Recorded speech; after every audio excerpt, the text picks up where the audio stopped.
शंभवे गुरुवे नमः। शंभवे गुरुवे नमः। शंभवे गुरुवे नमः। समस्त गुरु बहनों और गुरु भाइयों को मेरा प्रणाम। ब्रह्मांड में व्याप्त समस्त शक्तियों को मेरा प्रणाम। हम सब के गुरु भगवान शिव को मेरा प्रणाम। प्रस्तुत है पुस्तक हरिंद्रानंद एक आध्यात्मिक अनावरण अनमिल आखर, पृष्ठ संख्या 201। आज सहरसा एवं मधेपुरा के आसपास के कई गुरु भाई बहनों ने पटना में डेरा जमा लिया था। ये सभी शिव गुरु महोत्सव आयोजित कराने के उद्देश्य के निमित्त आए थे। इनकी इच्छा थी कि साहब और दीदी शिव चर्चा के लिए समय दें ताकि उत्तर बिहार में भी गुरु कार्य तेज गति से हो सके। दीदी इन सभी की पैरवीकार थीं। ये उनसे स्नेह भी करती थीं। आए हुए कुछ लोगों में से कुछ लोग वैसे लोग भी थे जो मधेपुरा प्रवास के क्रम में दीदी के सानिध्य में रहा करते थे। इनके साथ मिल बैठकर शिव गुरु भजन तैयार किया करती थी। सभी जिद पर अड़े थे कि जहां से शिव चर्चा शुरू हुई है वहीं शिव गुरु कार्य शिथिल पड़ गया है, इसलिए एक कार्यक्रम बहुत आवश्यक है। नीलम आनंद उस समय बहुत अस्वस्थ चल रही थी, लेकिन उन्होंने आश्वासन दिया कि साहब के आने पर कार्यक्रम लेने में सहयोग करेंगी। सभी गुरु भाई बहन उनके ऑफिस से आने की प्रतीक्षा करने लगे। शाम को दफ्तर से आने में थोड़ी देर हो गई। आज चर्चा का विषय कुछ खास था नहीं, बस पुराने लोग मिले थे। चल पड़ा यादों का सिलसिला। कैसे सिंहेश्वर में प्रसाद ग्रहण हुआ तो कैसे महिषी में पंडितों ने बवाल काटा था प्रसाद चढ़ाने के नाम पर। चाय का दौर चलाओ तो कभी कॉफी का। हाँ, इस बैठकी के दौरान गुरु भाइयों की निगाह बरबस दीदी की ओर उठ जाती थी और इशारों में ही उनके पास अर्जी लगा दी जाती। नीलम ने ही बात छेड़ी कि ये लोग शिव गुरु महोत्सव कराना चाहते हैं, आपका कार्यक्रम लेने आए हैं। हरिंद्रानंद ने तुरंत कहा, अरे भाई, चर्चा वहीं से शुरू हुई है और लगातार 6 सालों तक तो वहां पर चर्चा ही हुई है ना। मैं नहीं समझता कि वहां इसके लिए जाने की आवश्यकता है। हाँ, अगर घूमने फिरने चलना हो तो चला जा सकता है, पुराने लोगों से भेंट भी हो जाएगी। सर, चर्चा तो हुई है, लेकिन आपके द्वारा एक शिव गुरु महोत्सव का आयोजन हो जाता तो बड़ी कृपा होती, एक पुराने गुरु भाई ने कहा, जिसका समर्थन सभी ने किया। साहब ने नीलम की ओर देखकर पूछा, क्या कहती हैं, महोत्सव दिया जाए? आपका स्वास्थ्य तो ऐसा है नहीं कि आप जा सकेंगी। इनकी आवाज में थोड़ी नरमी थी, जिसका फायदा गुरु भाइयों ने उठा लिया।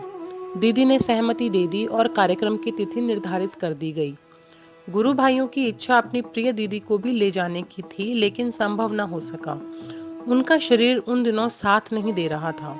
लोग भारी मन से ही सही, पर मान गए कि दीदी कार्यक्रम में नहीं आ पाएंगी।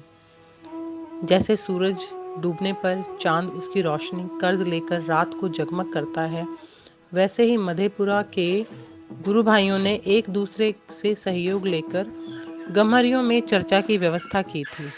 लगभग 1 महीने के अनवरत प्रयास के बाद शिव गुरु महोत्सव की व्यवस्था हो गई। तब वहां के शिव शिष्यों ने इसकी सूचना नीलम आनंद को दे दी थी। उन्होंने अपने प्रयास से इस चर्चा के लिए समय निकलवाया था। अपनी शारीरिक अस्वस्थता के बावजूद टेलीफोन के माध्यम से लगातार वहां की व्यवस्था का निरीक्षण एवं निर्देशन कर रही थी। जिस नीड़ का आश्रय वर्षों पूर्व छूट गया था, उसका प्रेम फिर उन्हें पुकार रहा था। लेकिन जाने की इच्छा रहते हुए भी अस्वस्थता के कारण अपनी भावनाओं को अपने नियंत्रण में रखे हुई थी। पूर्वी क्षितिज पर गुलाबी पंखुड़ियां बिखरने लगीं और सुनहले पराग की एक बौछार सुबह के ताजे फूलों पर बिछ गई। मेला जैसा दिख रहा था। कहना कठिन था कि संख्या पैदल चलने वाले लोगों की अधिक थी या गाड़ियों की। सहरसा, मधेपुरा एवं आसपास के क्षेत्रों से गाड़ियों में भर भर कर लोग हरिंद्रानंद की चर्चा को सुनने के लिए गम्हरिया पहुंच रहे थे। देखते देखते गम्हरिया का वह पवित्र मैदान चारों ओर से लोगों की भीड़ से घिर गया। लगभग 1 लाख लोग वहां आ चुके थे। गर्मी के दिन थे, आसमान जैसे आग उगल रहा हो, धरती तप रही थी। फिर भी लोग साहब की चर्चा के लिए उत्सुक और लालायत थे। कुछ तो अपनी समस्याओं का समाधान उनके दर्शन मात्र से ही प्राप्त कर लेते। महान संकल्प ही तो महान परिणाम का जनक होता है। हरिंद्रानंद का महान संकल्प अब काल के फलक पर साकार दृष्टिगोचर हो रहा था, जिसने अंधविश्वासों और रूढ़ियों की काल कोठरी से भारतवर्ष की गौरवमयी आध्यात्मिक संस्कृति को मुक्त कर आम जन का कंठाहार बना दिया। गमहरियों के मैदान में फूलों से सजा मंच किसी गुलदस्ते की भांति दिख रहा था। लगभग 11 बजे वरेण्य गुरु भ्राता की गाड़ी मंच के समीप आकर रुकी। गाड़ी के रुकते ही भीड़ उनके दर्शन पाने के लिए उमड़ पड़ी। लोग इतने उतावले हो गए कि बांस से बने बैरियर को फांद कर मंच के समीप आ पहुंचे। जागा जागा महादेव के उद्घोष से गम्हरिया की धरती गूंज उठी। मंच संचालक ने लोगों से शांति बनाए रखने की अपील की, लेकिन यह प्रेम था जो नदी के टूटे बांध की तरह धैर्य के वट वृक्षों को बहा ले गया। भजन गायकों ने थोड़ी देर के लिए भजन के प्रवाह को विराम दे दिया। सभी भीड़ को नियंत्रित करने में लग गए। थोड़ी देर में स्थिति नियंत्रण में थी। चर्चा पुनः प्रारंभ हुई। सभी वक्ताओं ने अपनी अनुभूतियों के आलोक में शिव चर्चा की प्रासंगिकता को महत्वपूर्ण बताया। प्रोफेसर रामेश्वर मंडल ने वरेण्य गुरु भ्राता हरेंद्रानंद की आध्यात्मिक यात्रा पर प्रकाश डाला। 2 भजन के बाद मंच संचालक ने साहब से मंच पर आने का आग्रह किया, जिसे उन्होंने स्वीकार किया और मंच पर उपस्थित हुए। उनके मंच पर पहुंचते ही पूरा का पूरा मैदान शांत हो गया। अंग्रेजी में कहते हैं ना, पिन ड्रॉप साइलेंस। साहब के द्वारा की जाने वाली चर्चा का एहसास ही लोगों को तरोताजा कर गया। वर्तमान काल में शिव गुरु की उपादेयता पर प्रकाश डालते हुए वे बताते हैं कि शिव ही एकमात्र उपाय है। जो गुरु का कार्य करेगा उसी से ज्ञान अर्जित किया जा सकता है। जो डॉक्टर है वही दवा देगा और व्याधियों से मुक्त करेगा। हम आप तो कर नहीं सकते। गम्हरिया की चर्चा विराम की ओर थी, हालांकि अभी समाप्ति की घोषणा नहीं हुई थी।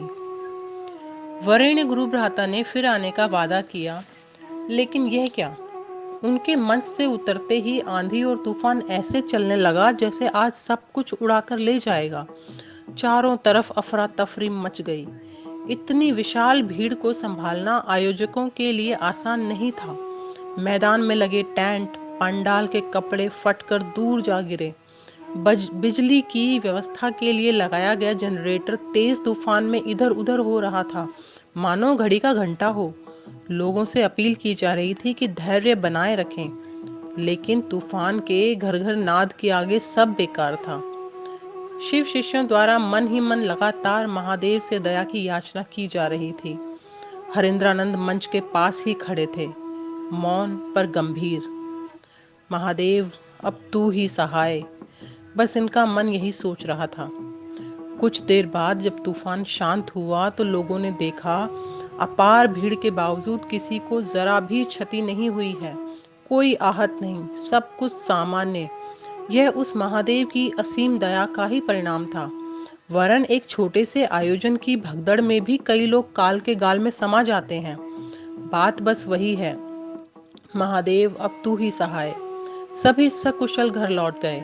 आंधी तूफान के कारण दूसरे दिन की चर्चा बंद कर दी गई। पहले 2 दिवसीय शिव गुरु चर्चाएं होती थीं, पर जैसे जैसे शिव के शिष्यों की संख्या बढ़ती गई, वैसे वैसे महोत्सव का समय कम होता गया। आज के लिए इतना ही। आप सभी गुरु बहनों और गुरु भाइयों का बहुत बहुत धन्यवाद, बहुत बहुत आभार।